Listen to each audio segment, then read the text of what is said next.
जब विराट रूप के कान प्रकट हुए तो सभी दिशाओं के नियंत्रक देव श्रवण तत्व समेत उनमें प्रविष्ट हो गए, जिससे सारे जीव सुनते हैं और ध्वनि का लाभ उठाते हैं। तात्पर्य, कान जीव के शरीर का सबसे महत्वपूर्ण यंत्र है। ध्वनि दूरस्थ तथा अज्ञात वस्तुओं का संदेश ले जाने का सबसे महत्वपूर्ण माध्यम है। समस्त ध्वनि या ज्ञान की सिद्धि कान से प्रवेश करती है, मनुष्य के जीवन को पूर्ण बनाती है। संपूर्ण वैदिक ज्ञान एकमात्र श्रवण करके ही प्राप्त किया जाता है।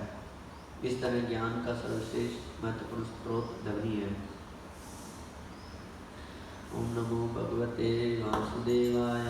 ओम नमो भगवते वासुदेवाय। ओम नमो भगवते वासुदेवाय। ओम नमो भगवते वासुदेवाय। ओम नमो भगवते वासुदेवाय। ओम नमो भगवते वासुदेवाय।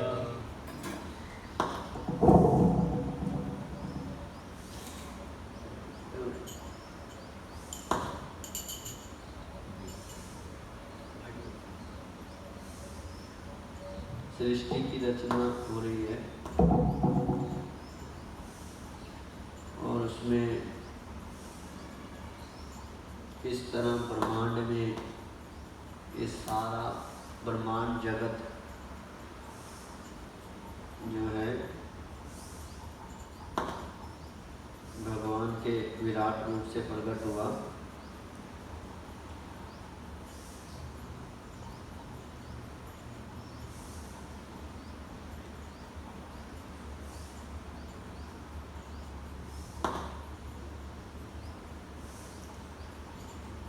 हो ये रहा कि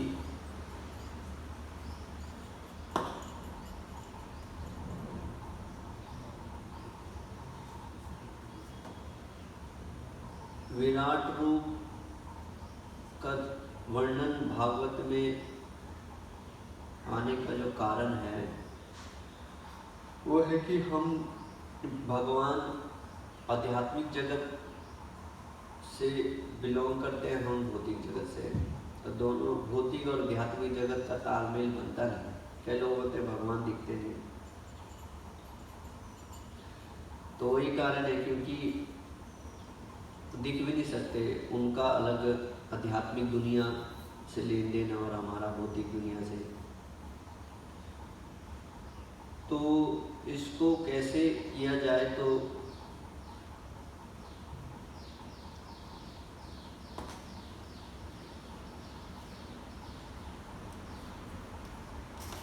जीव का भगवान से कैसे कनेक्शन किया जाए, बड़ा मुश्किल है। भगवान रहते हैं आध्यात्मिक दुनिया में, हम फंसे हैं भौतिक दुनिया में। दो तरीके हैं, या तो भगवान इधर आ जाए, हमारे बस की तो है नहीं वहां जाना, तो या तो भगवान आ जाए इधर, जो कि अवतार के रूप में आते भी हैं भौतिक संसार में।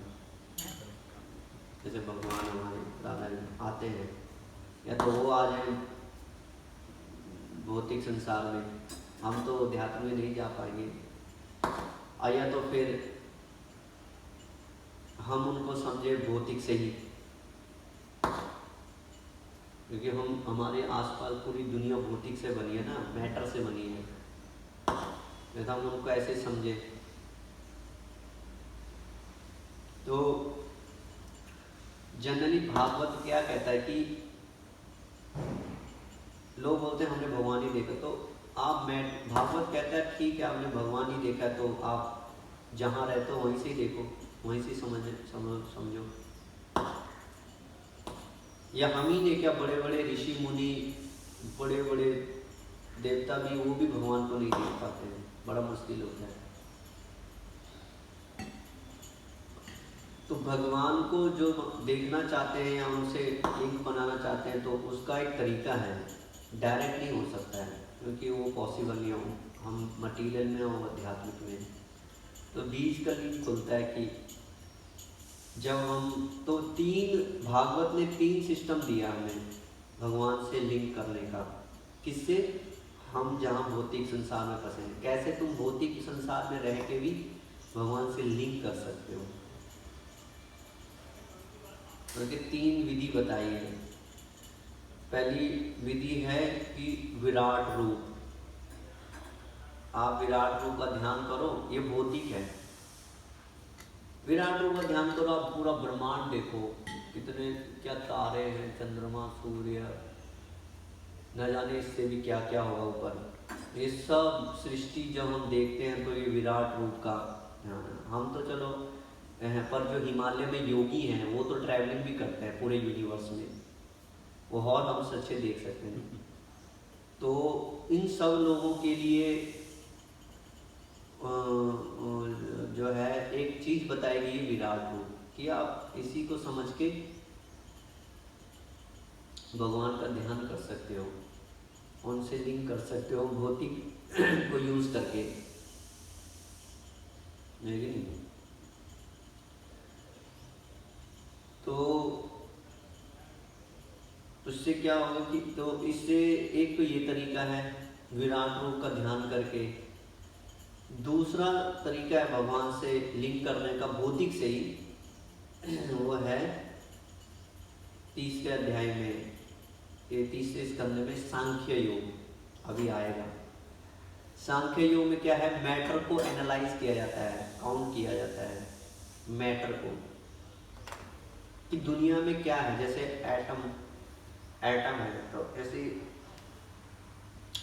एक फिलॉसफी है सांख्य फिलॉसफी, उससे क्या है कि मैटर को जो है रिसर्च किया जाता है कि ब्रह्मांड कैसे बना है और कहाँ से बना है। अगर हमें ये पता लग गया कि इसके क्या है अंदर ब्रह्मांड का सांख्य से, तो ये भी पता लग जाए कि आया कहाँ से, लिंक कहाँ से इसका।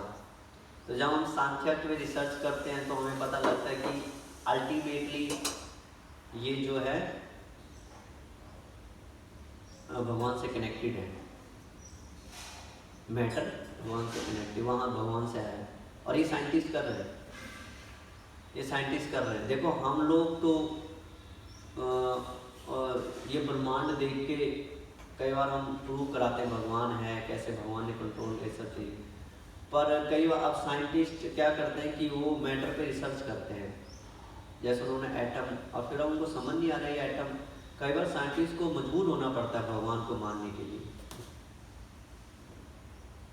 कि भाई मैटर अपने आप काम कैसे कर सकता है, इसका कोई सोर्स तो है, कहाँ से ये चल रहा है। जैसे एटम होता है, एटम के अंदर न्यूट्रॉन, प्रोटॉन, इलेक्ट्रॉन घूमते हैं, उनको समझ नहीं आ रहा क्या हो रहा है, ये ऐसे कैसे हो सकता है, मैटर कैसे। तो वो कहते हैं कि कोई अचिंत्य शक्ति है। अभी साइंटिस्टों को समझने में टाइम लगा, बट उनको लग रहा है कोई शक्ति तो है जो इस मैटर को चला रही है, जहाँ से मैटर सब कंट्रोल हो रहा है। तो साइंटिस्टों को लग रहा है, इसको बोलते सांख्य फिलॉसफी, जो साइंटिस्ट लोग कर रहे हैं। तो वहाँ से हम कनेक्ट कर पाते हैं भगवान से। ये सब भागवत इसलिए बता रहा है। तीसरा है 5वां स्कंद में आपका कॉस्मोलॉजी, कॉस्मोलॉजी कि किस तरह से ब्रह्मांड में कितने सारे ग्रह हैं और वहाँ लोग भी हैं, और कौन कितनी जगह पे है, जम्बूद्वीप, वेदद्वीप, स्वर्ग, ये सब बताया गया भागवत में। ये क्यों बताया गया है?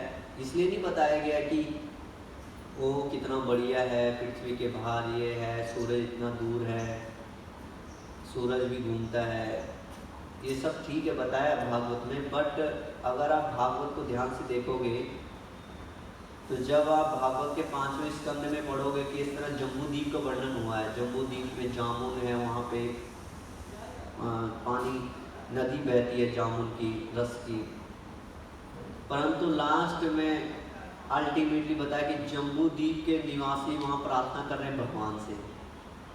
कनेक्ट कहाँ कर दिया? कनेक्शन देखो ना क्या हो रहा है, किस तरह हम भगवान से कनेक्ट कर पाए, उसके लिए भागवत हमें सिखा रहा है।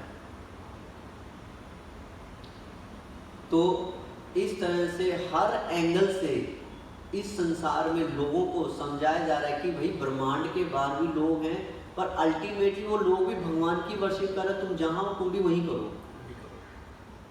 मंगल ग्रह में जाने की बात नहीं है, मंगल ग्रह में जो लोग वो भगवान की वर्शिप करते हैं वहाँ पे, तो करना क्या है, तो वहाँ भी जाओगे तुम्हें वही करना है, ऑलरेडी भगवान यहाँ आए हुए हैं।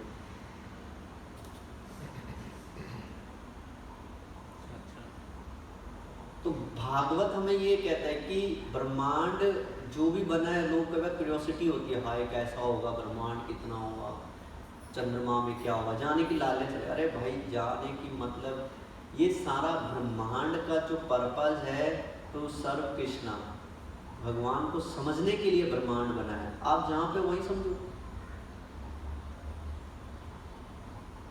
तो ये 3 फॉर्मूला बताया गया है, जिस 3 मैटर तरीके बताए गए, मटेरियल तरीके, जिससे हम लोग कहते हैं कि हम जो है नहीं देख पा रहे, तो आप मैटर से ही देखो भगवान को। भगवान गीता में जो है मैं रसों, हम जो है उसमें पानी में रस हुई है सब, भगवान को पता है तुम नहीं समझ पाओगे मुझे, इसलिए भगवान कह रहे हैं तुम मैटर से ही मुझे समझने का प्रयास करो। और जो ज़्यादा बुद्धिमान है वो सांख्य योग से करो, साइंटिस्ट लोग जिनमें ज़्यादा बुद्धि आ गई है उस सांख्य योग से मुझे समझने का प्रयास करो, रिसर्च करो मैटर पे, अल्टीमेटली मुझे समझने का प्रयास करो। और जिनको ज़्यादा क्यूरियोसिटी है ब्रह्मांड को ढूंढने की, तो वो भागवत पढ़ ले, अल्टीमेटली वहाँ के लोग भी भगवान की वर्शिप कर रहे हैं। This is Bhagwat. तो जब हम जैसे कई बार जैसे प्रभुपाद जी पूरी दुनिया में प्रचार किया, तो प्रभुपाद जी ये नहीं बताया अमेरिका कैसा है, प्रभुपाद ये नहीं बताया अरे भाई वहाँ तो एक जंगल था, क्या जंगल था भैया, और समुंदर इतना बड़ा समुंदर। कभी प्रभुपाद जी बुक में ऐसे नहीं दिखोगे कि अमेरिका मैंने वहाँ गया था और क्या बढ़िया था, वहाँ ऐसी चीज़ थी और जो है ये था वो था, वो ठीक है होगा वहाँ पे सब कुछ ऐशो आराम, परंतु वो भी बताना जरूरी है, कई प्रभुपाद बताया, पर अल्टीमेटली पर्पस प्रभुपाद जी ने यही बोला। तो जब हम इससे पता लगते, तो प्रभुपाद जी यही बोलते कि पूरी दुनिया में हमारे सेंटर है, तो लोगों को समझ में आता। जब प्रभुपाद जी ने भारत में प्रीचिंग शुरू कोई नहीं सुना, पर जब प्रभुपाद जी पूरी दुनिया प्रचार करके आए, तो प्रभुपाद जी ने फिर लोगों को, भारत के लोगों को बताया, देखो मंगल ग्रह में भी लोग भक्ति कर रहे हैं, मतलब स्वर्ग में भी, अमेरिका उनके लिए स्वर्ग होता था भारत के लोगों के लिए, देखो स्वर्ग में भी लोग जो है सेंटर खोल के आ गया मैं, तो लोग लगता है वाह यार अमेरिका में भी लोग भक्ति कर रहे हैं, रशिया मुझे लगा आधे भारत के लोग तो इसीलिए भक्ति कर रहे हैं कि अमेरिका के लोग कर रहे हैं इसलिए हम करेंगे, क्योंकि प्रभुपाद जी ने देखा ना ये लोग नकल कर रहे हैं अमेरिका का, भारत के लोग, तो मैं भी जो है ऐसा चीज़ करूँगा कि करो नकल, अब करो नकल, लोग भक्ति का भी नकल करो। तो लोगों ने किया, अमेरिका के लोग कर रहे हैं, रशियन कर रहे हैं, यूरोप के लोग कर रहे हैं, सब लोग भक्ति कर रहे हैं, अरे बाप रे कुछ तो है। इसी तरह भागवत भी इंडिकेट करता है कि जब हम सुनते हैं कि स्वर्ग में भी देवता लोग भगवान की भक्ति कर रहे हैं, जम्बू द्वीप में भी कर रहे हैं, चंद्रमा में भी कुछ देवताओं भी भक्ति कर रहे हैं, मंगल ग्रह में भी लोग हैं वहाँ भक्त, सूर्य देव भी, सूर्य में भी भगवान जो है तो तब हमें जो है हमारा फोकस जो है मैटर से भगवान की तरफ जाता है, मैटर से भगवान की तरफ। जब हम सुनते हैं कि अमेरिका में भी लोग, तो फिर क्या है यार अमेरिका क्या जाना है, जब वहाँ के लोग भक्ति कर रहे हैं तो फिर हम अपने घर में ही कर लेते हैं, अमेरिका जाने की क्या जरूरत है भक्ति करने के लिए, उससे बढ़िया तो यही है, वृंदावन भी घूम लेंगे। तो मैटर जितने भी हमारा जो आसपास की दुनिया ब्रह्मांड है, इससे कैसे लिंक करके हम भगवान के से जुड़ जाएं, ये भागवत हमें 5 स्कंद तक बताता है। इसलिए पहला है विराट रूप। तो यहाँ पे बता रहे हैं कि विराट रूप एक जगह बता देते कि जब भगवान इच्छा करते हैं देखने की तो आंखें प्रकट होती है अपने आप, सिर्फ इच्छा मात्र से हुआ ये, ऐसे नहीं कि। और इसमें बता रहे कि किस तरह अब विराट रूप देवताओं को प्रकट करते हैं अपनी इच्छा से। जब भगवान को खाने की इच्छा होती है तो भगवान का तालु और वरुण देव प्रकट होते हैं। भगवान की सूंघने की इच्छा होती है तो सुगंध प्रकट होती है देवता के साथ। जैसे यहाँ मैं बता रहा हूँ कौन कौन से देवता किसके। माउथ, जिससे आवाज निकलती है, इसके देव कौन है? अग्निदेव, जिससे आप किसी को कुछ शब्द बोल सकते हो, अग्निदेव इसको कंट्रोल करता है। कल हम बता रहे थे, डिस्कस करे वक्त लोग, हर इंद्रियों का अलग अलग डॉक्टर है। आंख का डॉक्टर अलग है, आवाज का डॉक्टर, जिसकी आवाज नहीं है उसका डॉक्टर अलग है। इसकी आवाज क्यों नहीं आ रही भाई, आदमी क्या हो गया इसको। नाक का डॉक्टर अलग है, दांतों का डॉक्टर अलग है, ऐसे ही यहाँ भी है।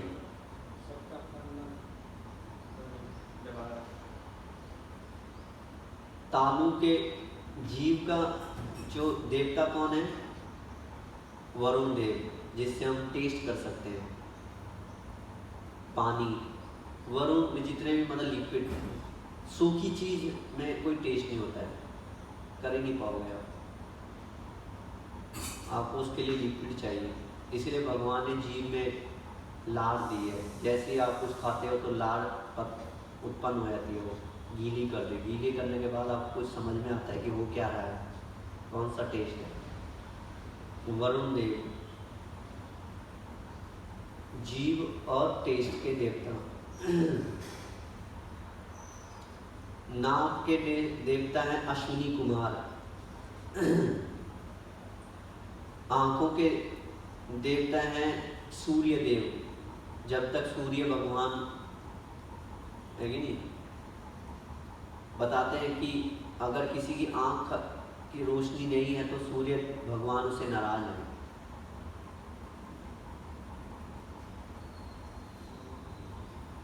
कई लोग अंधे पैदा होते हैं ना, कई जन्मों, कई तो सूर्य भगवान की उपासना करने से उसकी आंख की रोशनी आ सकती है, ऐसे कई कर्मकांड में बताया जाता है। चक्षु, आंख, देवता सूर्य, और सूर्य की कृपा से हम सब देख सकते हैं। कई लोगों को अपनी आंखों में बड़ा घमंड होता है, प्रभुपाद जी कहते हैं लोगों को अपनी आंखों में बड़ा घमंड होता है। तुम्हारा घमंड एक एक दिन में खत्म हो जाएगा जिस दिन सूर्य देव नहीं आए। प्रभुपाद जी बोलते वही, ये सारे देवता प्रकट हो रहे हैं विराट रूप से। स्किन टच, जिससे हमें पता लगता है। अच्छा ये कुछ लग रहा है, ये तो मोबाइल है, तो समझ में आ गया। ये कोई किताब है, ये किससे पता लग रहा है? टच से। टच देख रहे हैं आप, टच कैसा होता है, लेकिन टच से। तो टच काम ये तभी करेगा जब अनिल, कौन से देवता? अनिल, विंड, जो अरुण, सॉरी वायुदेव। वायुदेव से ही हमें पता लगता है। स्किन के जो देवता हैं वायुदेव हैं।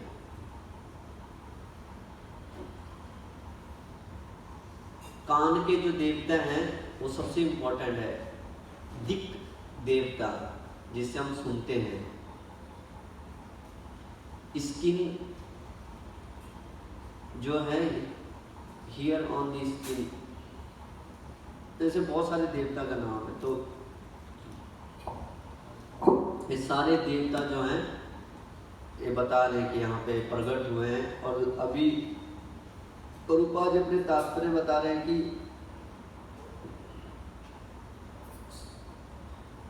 कि जो जब विराट रूप में कान प्रकट हुए तो सभी दिशाओं के नियंत्रक देव श्रवण तत्व समेत उनमें प्रविष्ट हो गए। इसे सारे जीव सुनते हैं और ध्वनि का लाभ उठाते हैं। कान जीव के शरीर का सबसे महत्वपूर्ण यंत्र है। क्यों इम्पोर्टेंट क्यों है? गोलोक जाने का यही रास्ता है, कान का। ध्वनि दूरस्थ तथा ज्ञान वस्तु का संदेश, समस्त ध्वनि ज्ञान की सिद्धि को कान से प्रवेश करते और मनुष्य के जीवन को पूर्ण बनाती है। संपूर्ण वैदिक ज्ञान एकमात्र श्रवण करके, इसलिए 9 जो भक्ति की विधि है, श्रवणम कीर्तनम विष्णु स्मरणम, तो सबसे महत्वपूर्ण पहला कौन सा है? श्रवणम, सुनना। सुनने जितना आप सुनोगे, देखो सुनने से ही होता है। अगर आपको भगवान कृष्ण के अट्रैक्शन लाना है तो क्या करना पड़ेगा? सुनना पड़ेगा। सुनने से आप गोलोक जा पाओगे, बिना सुने नहीं जा पाओगे। और जो ज्ञान भी है, ज्ञान भी सुनने से खत्म होता है। 8 प्रकार की हियरिंग बताई जाती है, इम्पोर्टेंट बताई जाती है, जो बहुत सुनने के वो होते हैं। जिसमें बताया चातक पक्षी, चिड़िया होती है एक चातक, उससे बताया था कि सबसे बेस्ट वो है सुनने का लिसनर। कैसे हमें सुनना चाहिए, चातक पक्षी की तरह हमें होना चाहिए सुनते समय। अगर हम कोई शास्त्र सुन रहे हैं, चातक पक्षी का उदाहरण दिया जाता है कि वो सिर्फ और सिर्फ बादलों में से जो पानी आता है वही पीती है, और पानी नहीं पीती वो, चाहे मर जाए। ऐसी तरह हमें भी भागवत और जो भागवत स्क्रिप्चर हैं, शास्त्र, उन्हीं से ही सुनना चाहिए। इधर उधर से मुंह नहीं मारना चाहिए, इधर उधर से। स्वान जो क्या बोलते हैं उसको, स्वयं को बत्तख क्या, राजहंस, हंस का उदाहरण दिया जाता है सुनने वाले के लिए कि हंस क्या करता है, पानी और दूध को अलग अलग कर देता है। इसी तरह हम जब शास्त्र पढ़ते हैं तो उसका निचोड़ अलग कर देना चाहिए हमें। जब हमने शास्त्र पढ़ते हैं तो शास्त्र पढ़ने के बाद उसमें से एक मोती अलग कर देना चाहिए कि क्या समझ में आया, एक पॉइंट समझ में। इस तरह हमें स्वान हंस की तरह होना चाहिए सुनते समय। हमने पूरा लेक्चर सुना आज 1 घंटे का, आपको क्या उस लेक्चर में से एक पॉइंट आपको निकालना है, साइड करना है, जो सबसे कीमती है, आपको अच्छा लगा जो अपने लिए। तो ऐसे ही हमें ऐसे सुनना चाहिए, ऐसे सुनना चाहिए। पैरट है, पैरट जो बोला गया वही, जैसे हमारे आचार्य बोलते हैं वही हमें लोगों को बोलना चाहिए, ऐसे नहीं अपने मन से। तोता है ना, तोता भी तोते की तरह रटना बोलते हैं, ऐसे हमें होना चाहिए। हमने जो सुना है वही हमें दूसरों को बताना है, ऐसा सुनना चाहिए। इस तरह बहुत सारे जानवरों के बताया गया है। तो अगर हम लोग बहुत ध्यान से श्रवणम करते हैं, प्रभुपाद जी कहते हैं सबसे इम्पोर्टेंट है, तो हम गोलोक जाने का सबसे अच्छा तरीका है श्रवणम, सुनना। बहुत ध्यान से सुनना चाहिए।